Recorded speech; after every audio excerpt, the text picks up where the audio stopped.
I'm just sitting here with the sun going down,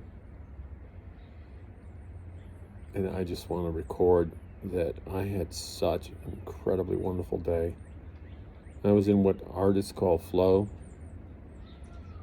and I got my first stage planting done. Today is the 30th of March, 2021, and I barely took a break all day. And what's really cool is I got beets planted, enough for, I don't know, 2-3 weeks of sales. Same on carrots. Planted a really wonderful Nantes type called Bolero. It's a thick, not tapered carrot. Very, very sweet, tender. And they should be ready by the end of May. The beets will be done. They're about 50 days. And I just love fresh beets any way I can get them. So anyways, we did beets, did carrots.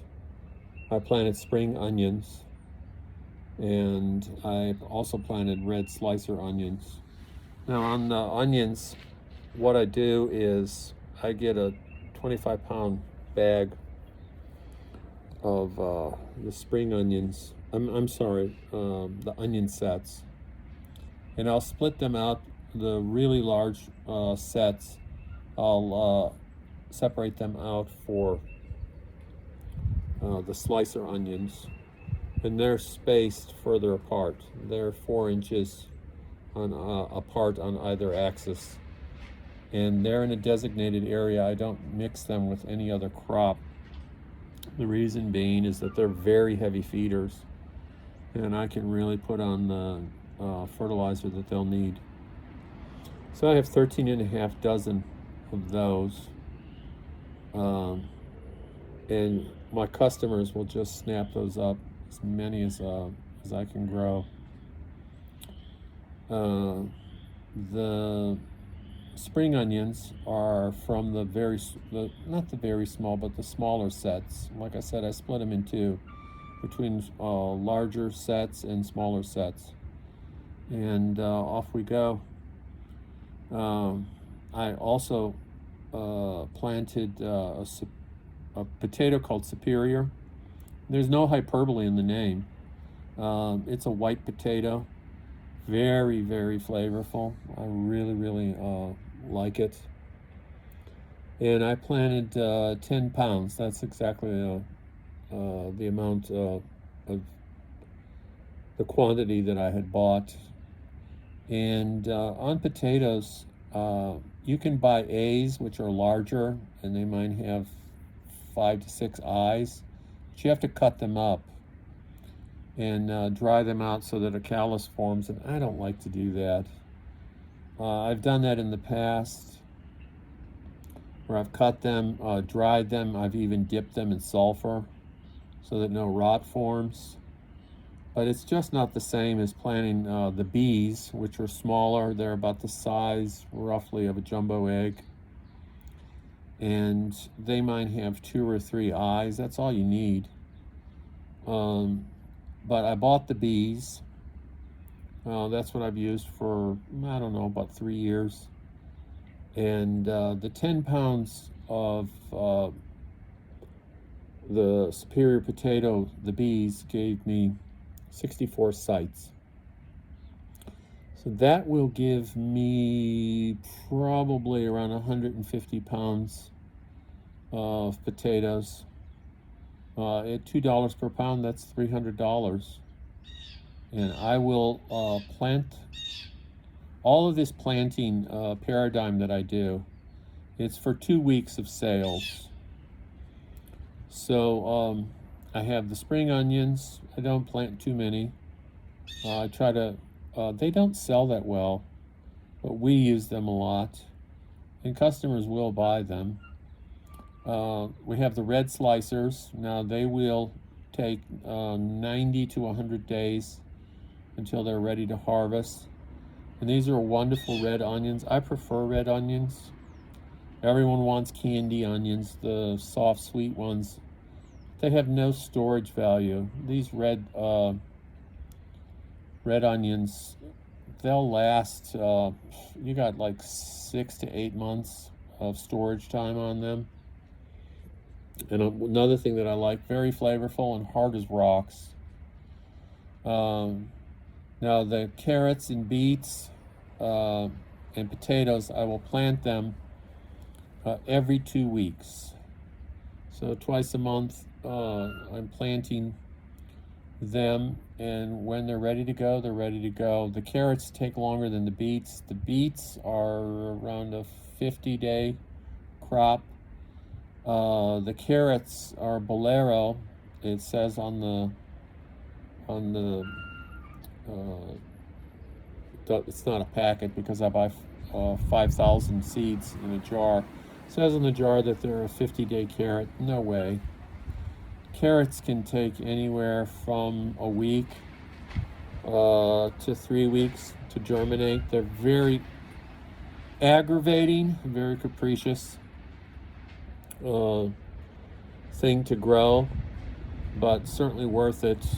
And by the way, all of these things that I plant,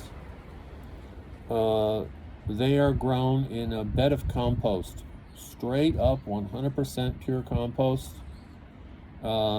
that's aged. The beds that I planted in are around 3 years old, and so easy to work in. Even the potatoes, they are pushed down 10 inches. And the way that I do that is I take a rake handle and do a marking hole, push it down about 8 inches, wiggle it around a little bit, and then I take the potato and push it down into the hole and cover it over. So I had a absolutely wonderful day. I have to be honest with you, given the political situation in the country, I was really downcast this morning, even though I don't listen to the news.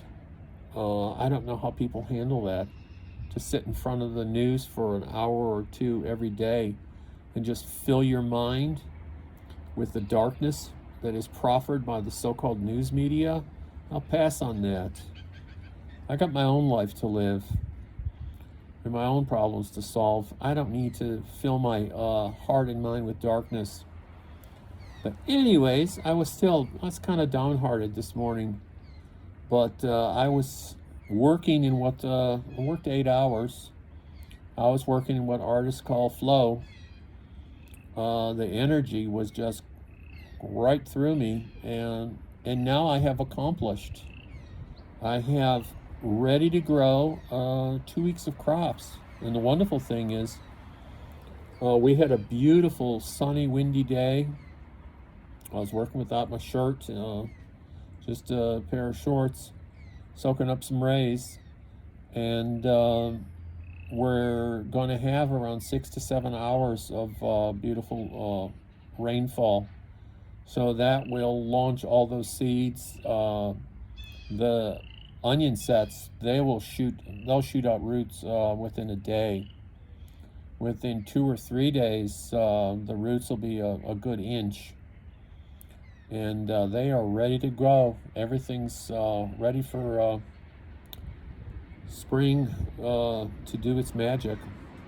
So anyways, this is my daily report for Tuesday, March 31st, 2021.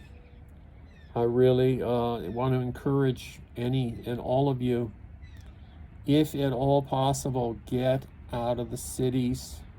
You can't live your life in those dead zones, everything carpeted with concrete. You got to feel the energy of the earth, and you have to feel the energy of all this life around you. We live in a 6-acre bowl of life, and as far as I'm concerned, it's the only way to live. Obviously, if you're an older person locked down in an apartment or whatever, probably you're not going to be able to make a move. But young people, at the bare minimum, have 1 acre of ground that you can work. You need to plant your feet on the soil. You need to stick your hands in the soil. It will revitalize you. It will be your umbilical to the true reality. And God will bless you. Bye-bye.